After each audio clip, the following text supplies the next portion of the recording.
Bonjour à toutes et à tous, bienvenue, c'est Smart Impact, l'émission de la transformation environnementale et sociétale de notre économie avec un grand entretien. Aujourd'hui, je reçois Laurent Dussolier, le directeur général du groupe Audalis, acteur majeur des hébergements touristiques en Europe. On va détailler les actions menées notamment dans les résidences et les campings pour un tourisme plus durable, biodiversité, circuits courts, solidarité, politique RH, beaucoup de thèmes à aborder juste après ces titres pour un groupe qui gère aujourd'hui plus de 65 000 lits dans 200 établissements. Et puis dans notre rubrique qui est consacrée, vous le savez, aux startups éco-responsables, on va découvrir les bagages éco-conçus par Dot Drop. C'est donc une émission qui vous fait voyager aujourd'hui avec, pour commencer, le grand entretien de ce Smart Impact.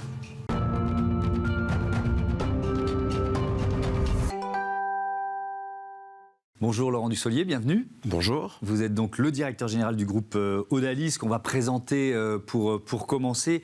Plusieurs métiers avec quoi? L'hébergement en point commun, on peut dire ça?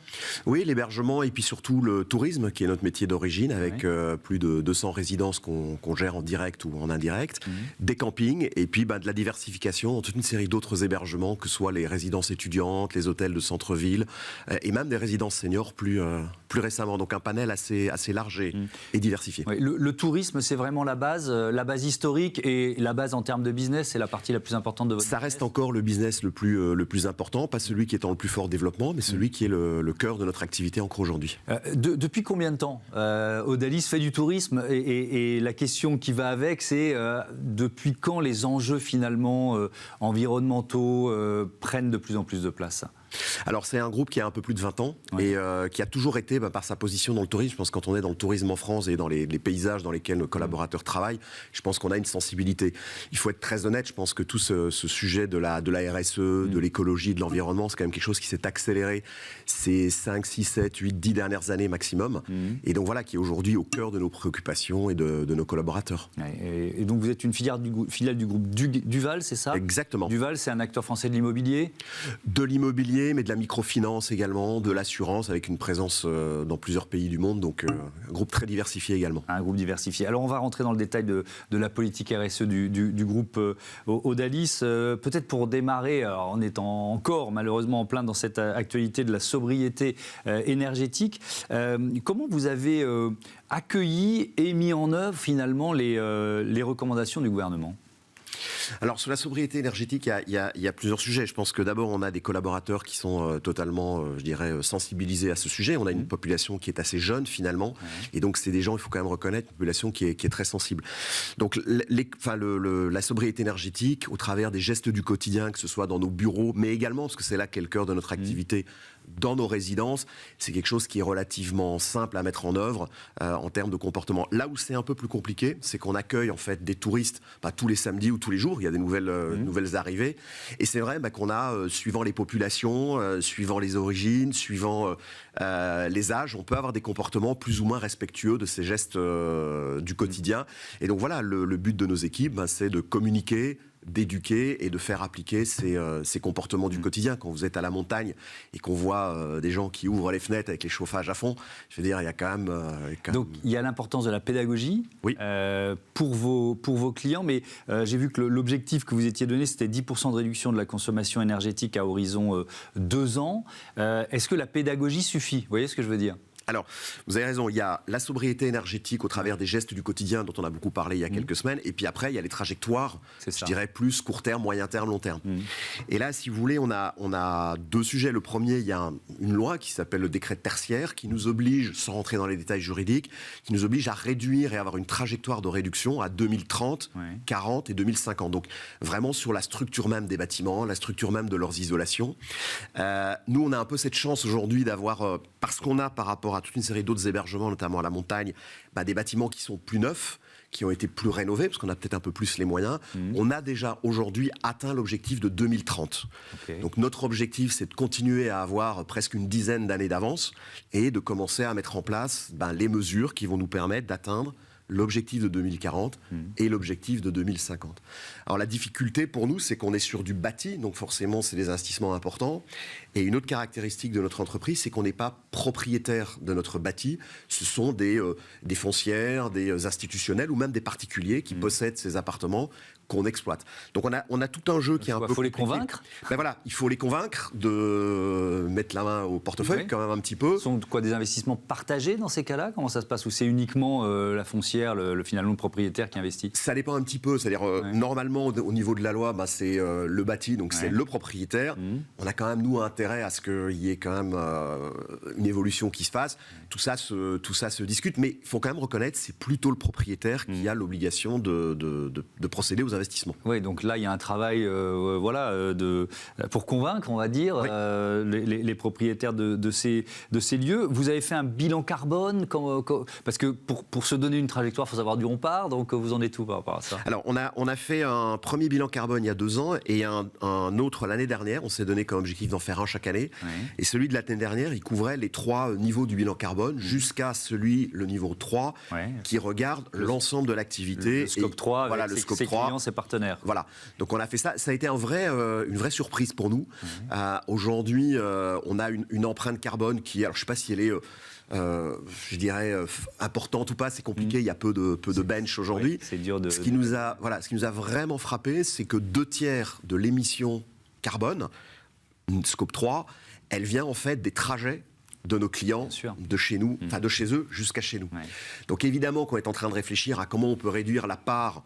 Alors l'avion, c'est pas tellement chez nous parce qu'on a un peu cette chance d'être dans du...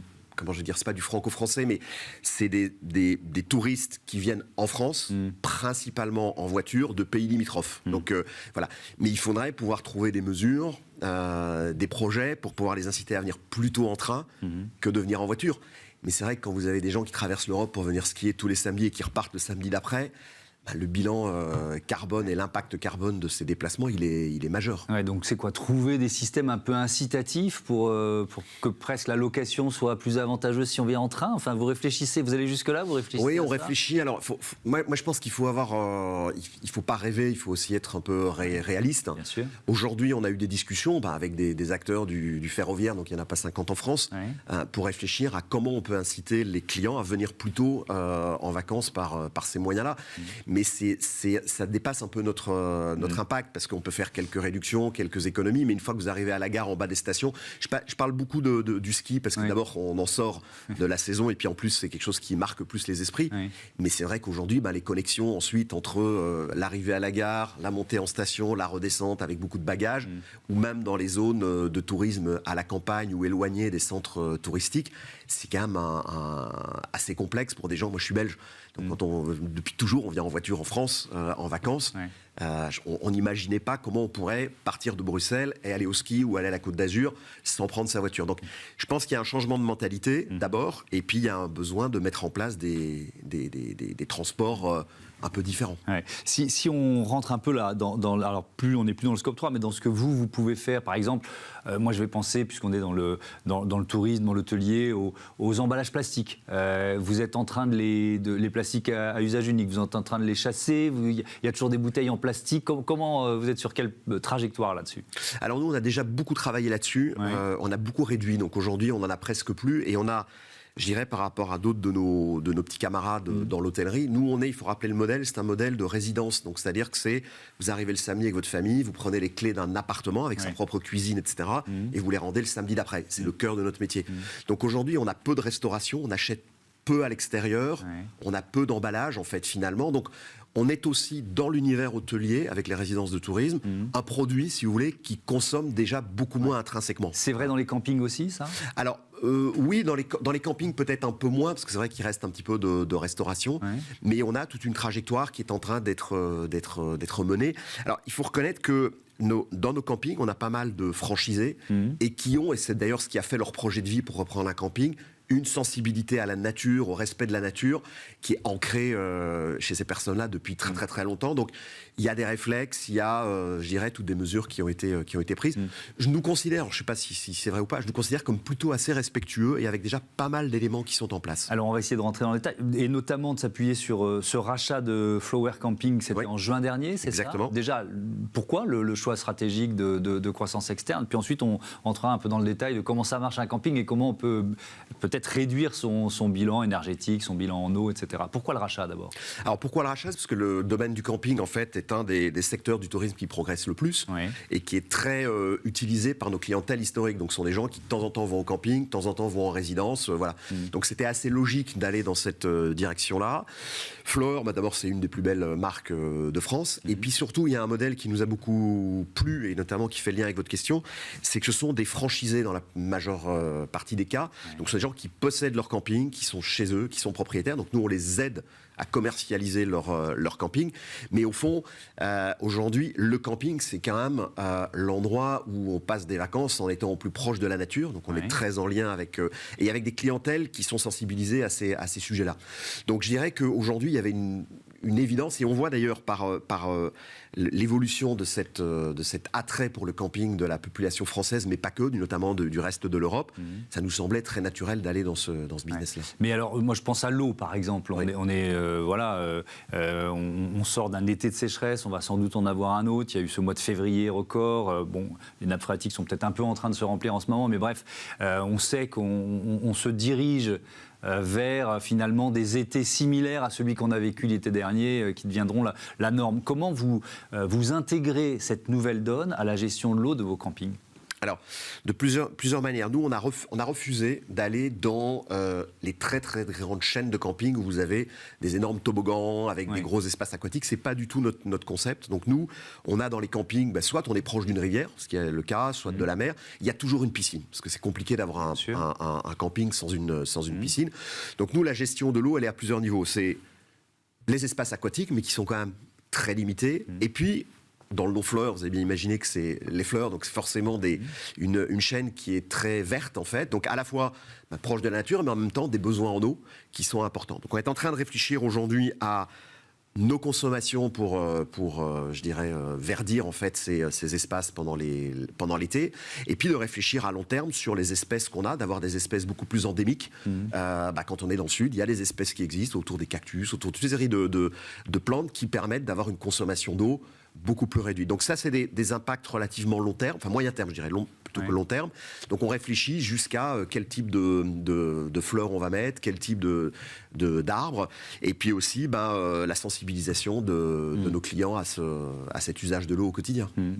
C'est la période, j'imagine, le recrutement des saisonniers, c'est toujours aussi compliqué aujourd'hui ? Écoutez, non. Moi, je pense qu'on a déjà fait une saison d'hiver dans nos résidences et une saison d'été l'été dernier qui s'est très très très bien passée. Alors, je pense que les gens les saisonniers sont en train de revenir en fait sur ces métiers-là, parce que on leur a dit le métier est dur. Oui, le métier est dur. Ce sont des métiers avec des horaires qui sont parfois compliqués, mais qui ont des possibilités de progresser dans le métier pour des gens qui ont parfois pas fait d'études ou qui en ont fait, qui peuvent passer de je commence à la réception et puis après je peux être patron d'une équipe de 20, 30, 40 personnes. Donc voilà, donc c'est à la fois des métiers qui développent et puis surtout, je pense qu'il y a eu beaucoup de déceptions, des gens qui ont quitté ces métiers-là. Comme moi j'en ai entendu, qui m'ont dit je vais quand même aller faire un autre métier, je vais aller faire de l'emballage dans les entrepôts Amazon, ça va être super. Et quand vous voyez que vous êtes obligé de lever la main pour aller faire pipi, vous dites finalement on était pas mal là, dans nos résidences, vue sur la montagne. Voilà. C'est passé quand même par une prise de conscience du secteur CHR, café, hôtellerie, restauration, notamment en termes de rémunération. Il y a eu une augmentation assez forte. Oui. C'était quoi? C'était un rattrapage? Le rattrapage n'avait pas été fait auparavant? Comment vous l'expliquez ça?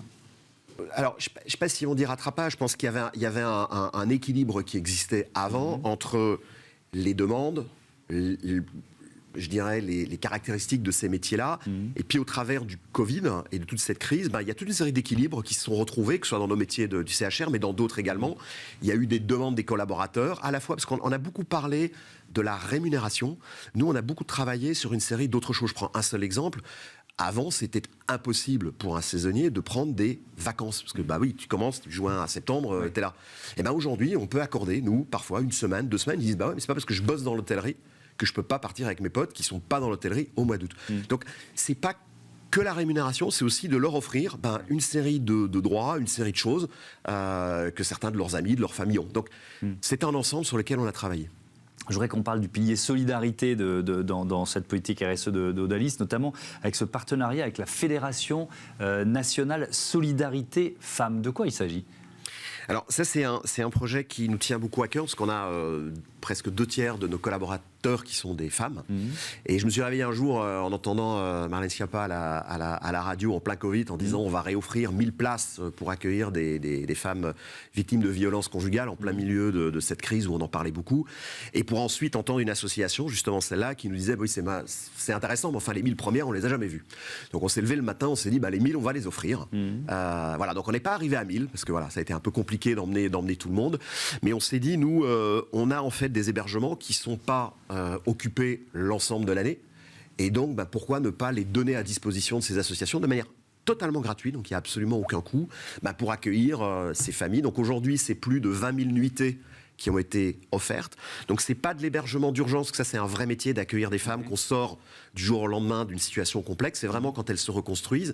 Et nous, ce qu'on a voulu offrir, plutôt que des hôtels dans lesquels elles étaient hébergées, parfois de manière difficile avec leurs enfants, ce sont chaque fois chez nous des appartements avec une salle de bain, avec une cuisine. Et donc, quand vous êtes avec des gamins, en fait, vous reconstruisez le rituel du petit déjeuner, le rituel du goûter quand on rentre de l'école. Et puis, comme on les accueille aussi dans des résidences étudiantes chez nous, où il y a des petits appartements, on crée, en fait, on peut leur offrir un job aussi. On peut leur offrir, en fait, du soutien scolaire à leurs enfants, où il y a des étudiants qui se donnent volontaires. On a essayé de recréer une espèce d'écosystème complet dans lequel on recrée, en fait, le retour à la vie normale. C'est disponible un peu partout en France. Ça dépend des associations partenaires. Oui, il y a plus de 70 associations qui sont regroupées autour de cette grosse association. Donc nous, on offre, on a toute une série de résidences, principalement en France, dans l'ensemble de nos villes. Alors évidemment, ça dépend un petit peu là où il y a des besoins, donc ils sont surtout concentrés dans les grandes villes. Et puis elles font appel à nous, et puis suivant la disponibilité qu'on a, on en donne. On a toujours réservé quelques-uns. Et moi, j'appelle tous mes petits collègues à participer, parce qu'il y a des endroits où on n'a pas assez de stock, et donc on a du mal à répondre positivement à tous les besoins de ces associations. Donc venez, et puis surtout venez gratuitement. Oui, effectivement, là, c'est une démarche ultra importante. Je voudrais qu'on parle un peu qu'on revienne à la question de l'hôtellerie avec cet hôtel 5 étoiles qui est à l'Alpe d'Huez. Oui. Donc là, ce qui m'intéresse, c'est l'éco-conception. Quand on parle d'éco-conception, ça veut dire quoi concrètement, quand on se lance dans un projet comme celui-là ? Alors, c'est toujours un peu compliqué, parce que nous, on n'est pas le constructeur, ni même le promoteur. Donc, nous, on reçoit un bâtiment à un moment qu'on va exploiter pendant 10, 15, 20 ans, 30 ans. Et donc, le rôle qu'on doit avoir, nous, c'est un rôle en amont. On a un cahier des charges qui... Et je reconnais, quand moi je suis arrivé dans l'entreprise il y a 8 ans, le cahier des charges, il était sur taille des cuisines, couleur du mobilier, voilà. Et aujourd'hui, de plus en plus, on a à la fois sur la gestion de l'eau, la gestion de l'énergie, c'est-à-dire quel type de système de chauffage on va avoir, l'isolation, on commence à avoir, on a maintenant un cahier des charges beaucoup plus complet là-dessus. Donc, il y a effectivement parfois des impératifs des communes, parfois plus, parfois moins, mais nous on essaie toujours d'avoir notre impact également, pour deux raisons. D'abord parce que si on a des règles qui vont s'imposer à nous aujourd'hui ou demain, on a intérêt à être préparé par la conception qui en tient compte dès le début. Et puis ça a un impact aussi sur nos économies. Aujourd'hui, on voit l'impact qu'il y a eu quand vous avez des résidences à la montagne, quand vous avez le prix de l'énergie qui double. Le fait que le bâtiment a été bien conçu au départ, ça va avoir un impact aussi simplement sur la rentabilité de votre établissement. D'une manière générale, on a beaucoup parlé de ski et de ce tourisme-là, mais est-ce que le réchauffement climatique, est-ce que vous vous dites ça met en péril le modèle économique de certaines stations de ski ? Est-ce que ça vaut le coup d'y investir encore ? Vous voyez ce que je veux dire ? Oui, je vois très bien, c'est une question qu'on se pose tous les jours, qui est une vraie question stratégique.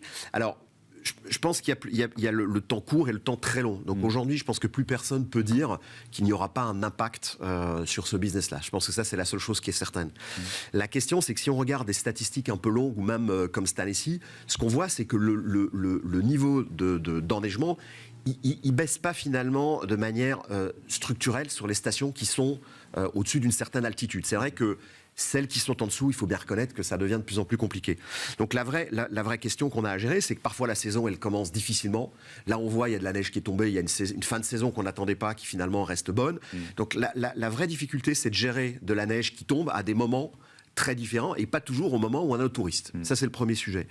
Le deuxième sujet, c'est que la montagne reste quand même un écosystème dans lequel il va trouver la place du ski, qui va être différente demain. Et puis surtout la place de l'été. Moi, je pense que je vois quelque chose qui est vraiment fondamental. Aujourd'hui, la montagne, c'est l'endroit le plus frais pour passer les vacances d'été. encore aujourd'hui le moins cher et avec plein d'activités à faire. Donc je pense que tout cet équilibre à retrouver entre les sports d'hiver, les sports d'été, il va falloir se reposer la question et c'est les sujets sur lesquels on est pour l'instant. On n'a pas du tout parlé, et on va terminer là-dessus, il nous reste un peu plus de 3 minutes, sur effectivement le marché de l'hébergement, soit pour les étudiants, soit pour les seniors. Ça représente quoi? C'est combien de résidences en France, par exemple, pour les étudiants? Alors, sur les étudiantes, on a un peu plus de 30 résidences qu'on gère aujourd'hui dans notre portefeuille, avec un développement très fort. On en a plus d'une vingtaine qu'on va ouvrir dans les 5 prochaines années en France et en Europe. Il y a un besoin énorme, c'est-à-dire que c'est un des marchés dans lequel il y a le plus d'écart entre la demande et l'offre. Il y a de plus en plus d'étudiants, des étudiants qui sortent des appartements classiques, souvent des appartements classiques qui sont en fait, on vient d'ouvrir une résidence à Lisbonne et on voit que les propriétaires ils hésitent entre donner à un étudiant ou mettre en Airbnb, donc on a de l'étudiant qui se retrouve un peu à la rue et donc il y a besoin et je pense que c'est le rôle aussi des collectivités et le rôle du gouvernement de nous aider à ouvrir ces résidences. Avec, j'ai vu un programme de lutte contre l'isolement des étudiants, de quoi il s'agit? Oui, on essaye en fait, on se rend compte que au travers, c'est une génération qui sort du Covid, qui, on le voit en fait, qui est de plus en plus isolée, qui se retrouve seule, qui sort un peu moins. Moi j'ai une fille, je vois qu'elle sort beaucoup moins qu'avant. Alors elle a plein de possibilités de sortir, elle sort pas. Je lui dis mais vas-y. Donc non, mais au-delà de ça, je pense qu'on essaie en fait de faire attention à reconnecter les étudiants entre eux, à leur permettre de se reconnecter à leur environnement. Et on a eu des cas dans nos résidences d'isolement. Et ça nous a fait prendre conscience qu'il fallait travailler là-dessus. Et avec, je reste sur les étudiants, un programme de bénévolat, donc des étudiants qui peuvent aider les enfants en difficulté, c'est ça? C'est-à-dire que vous proposez... C'est quoi? Est-ce que c'est une génération que vous sentez peut-être plus engagée que la précédente ou différemment engagée? Comment vous le ressentez? Différemment, alors c'est marrant parce qu'ils sont tous très sensibles à plein de sujets dont on vient de parler. Et quand on leur demande d'y aller, il y a une petite frange. Moi, j'ai pas l'impression aujourd'hui qu'ils soient beaucoup plus engagés dans le concret que nous, on l'était. Mais on a la chance d'avoir, quand on a nos résidences, vous avez une centaine d'étudiants qui sont dans un quartier. Et il y en a toujours 15-20, c'est beaucoup. Alors ça fait que 15-20, je trouve que c'est pas beaucoup sur les 100, mais vous en avez 15-20 qui se proposent pour donner de l'accompagnement scolaire. Donc on est avec des associations, et plutôt que de faire un petit coup comme ça, ils accompagnent un élève pendant toute l'année, 1 heure, 2 heures, 2 fois 1 heure par semaine, pour l'aider à passer ce cap. Moi je trouve ça génial, parce que ça coûte à personne, ça aide tout le monde, et puis nous on fait juste que mettre en relation, après on laisse se dérouler. Merci beaucoup, merci Laurent Dussolier, à bientôt sur Bismart. On reste dans l'univers du voyage avec des bagages éco-conçus, c'est parti.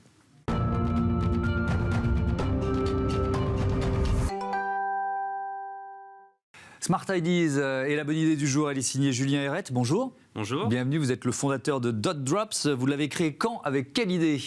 Alors, Dot Drops, c'est une aventure familiale. C'est avant tout un design qui a été fait par mon père en 2008.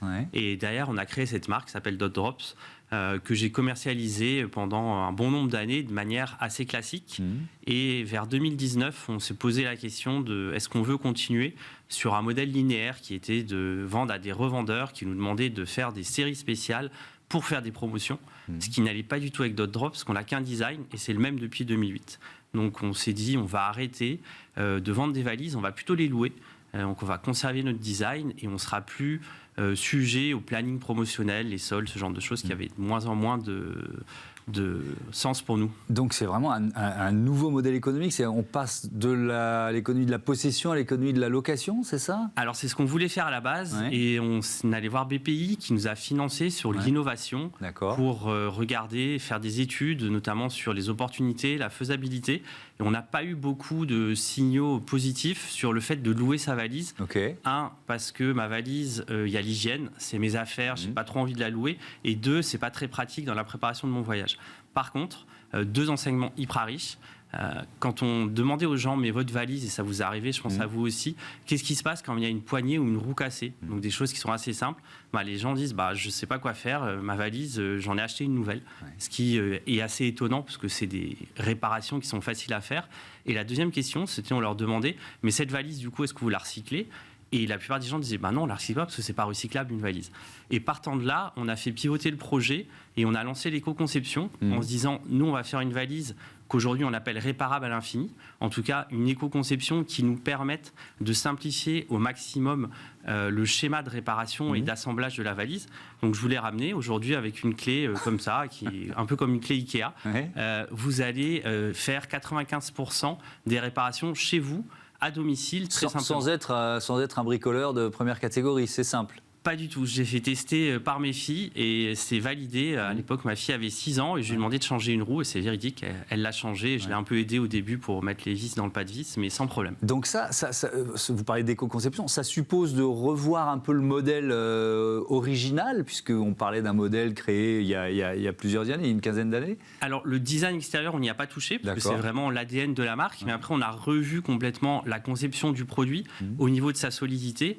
Au niveau du choix des matériaux, parce que pour qu'un objet soit recyclable, en éco-conception, il faut penser dès le début le choix des matériaux pour faire en sorte qu'on puisse l'envoyer rapidement dans les filières de recyclage. Donc pas de plastique mélangé, des plastiques identifiés dont on a besoin. Donc typiquement, nous, on a une coque en polypropylène et c'est un très gros gisement qu'on peut réutiliser très facilement aujourd'hui dans l'industrie de la plasturgie en France. Est-ce que vous valorisez vos propres déchets et si oui, comment ? On les valorise aujourd'hui au niveau de la production, puisque toutes nos chutes de production, elles sont réintégrées. Donc on récupère une coque, en fait c'est une plaque, elle est soufflée pour donner la forme, et on la découpe, et toute cette découpe, on la récupère. Donc les chutes de production, on les broie, et on refait des coques avec. Donc c'est déjà un système circulaire. Et ce qu'on souhaite, nous aujourd'hui, on est sur des horizons de 20 ans. On vend une valise qui est garantie d'usage 20 ans. Donc on espère que la majorité de nos clients, ils reviendront vers nous dans 20 ans, puisqu'ils ont acheté la valise, l'usage sur 20 ans, mais le recyclage inclus. C'est-à-dire que dans nos conditions générales de vente, aujourd'hui, quand vous achetez une Dot Drops, c'est écrit noir sur blanc qu'on payera le retour en atelier pour la démanteler et la recycler. Et donc, à terme, on aura notre propre gisement de matière recyclée. Est-ce que vous êtes les seuls à faire ça ? Ce modèle économique dans le monde très concurrentiel des bagages? On est le seul aujourd'hui à s'engager sur une durée aussi longue et à parler d'usage au lieu de parler produit. C'est-à-dire que le bagage, c'est un métier, un modèle économique linéaire où aujourd'hui, il faut de la masse, de la massification pour faire un peu de marge. Et pour faire ça, il faut que ça soit changé le plus rapidement possible. Nous, on parle de prix juste, on fait aucune solde et on parle vraiment d'usage, c'est-à-dire que ce qu'on vend, c'est la garantie d'usage sur 20 ans du produit, et ça, pour l'instant, on est les seuls à le faire. Et alors, on va terminer là-dessus, ce dont on parlait au début, passer à la location, est-ce que vous sentez quand même qu'il y a une part de clientèle qui est prête à passer le pas ou pas ? C'est intéressant ce que vous dites, parce qu'on est en plein dedans. Là, nos premiers clients, on les a eus sur une campagne Ulule de financement participatif en mai de l'année dernière. On a cartonné, on a fait plus de 110 000 €, donc on s'est créé une belle base de clients engagés. Et là, on s'apprête pour les vacances d'été à leur dire, écoutez, là, vous avez peut-être besoin, vous avez acheté une cabine chez nous, pour l'été, vous allez peut-être avoir besoin d'une grande valise. Au lieu de l'acheter, si on vous proposait de la louer, est-ce que ça vous dirait ? Et on va tester, en fait, avec nos premiers clients, cette offre de location. À suivre. Donc, merci beaucoup, Julien Herret, et bon vent à Dot Drops. Merci beaucoup encore une fois. À bientôt sur Smart. Voilà, c'est la fin de ce numéro de Smart Impact. Je voudrais remercier Louise Perrin à la production et à la programmation assistée de Marie Billard. Le réalisateur, c'est Raphaël Morel, et c'est Alexis Oustabassidis qui s'occupait du son. Belle journée à toutes et à tous.